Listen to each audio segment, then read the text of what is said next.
Decades, a retired Hot Springs police captain has mentored young boys through his love of boxing. By getting kids in the ring, he's keeping them off the streets.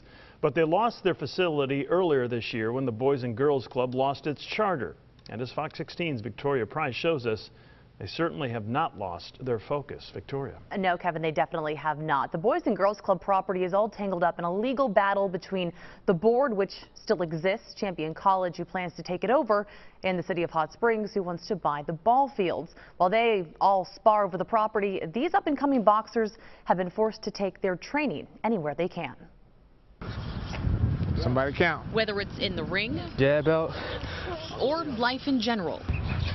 When you get knocked down, you've got to get back up. I came around a rough childhood, you know. Just ask 18-year-old Brennan McKissick. Growing up in Hot Springs without much money or direction, he eventually found himself in youth lockup. Eventually I had to open up my eyes saying, these people I'm surrounding myself with ain't no positive influence on my life. That's when he knew he needed to make a change. 3 years ago, he took up boxing, training with Willie McCoy at the Hot Springs Boys and Girls Club. He needs to get a little bit stronger. But he's got a lot of talent. It's a storied program that began in the 1950s, producing champions like Dominic Gwynn. But it took a big hit earlier this year when the Boys and Girls Club lost its charter. It's been kind of a setback. These boxers may have lost their location, but not their motivation. Hook, back up, then hook again. I get the tough kids.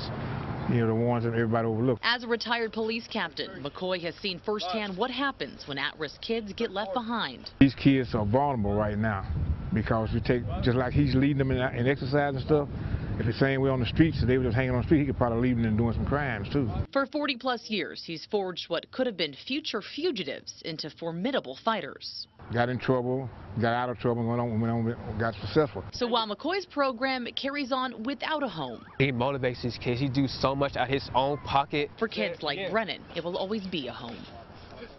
And speaking of home, Brennan, who you just saw there, will be leaving home soon to go train with a big-time boxing coach in California. Meanwhile, Coach Willie McCoy says he's just waiting to see what happens with Champion College taking over the Boys and Girls Club, building in hopes that eventually they'll be able to move back in there. Back to you.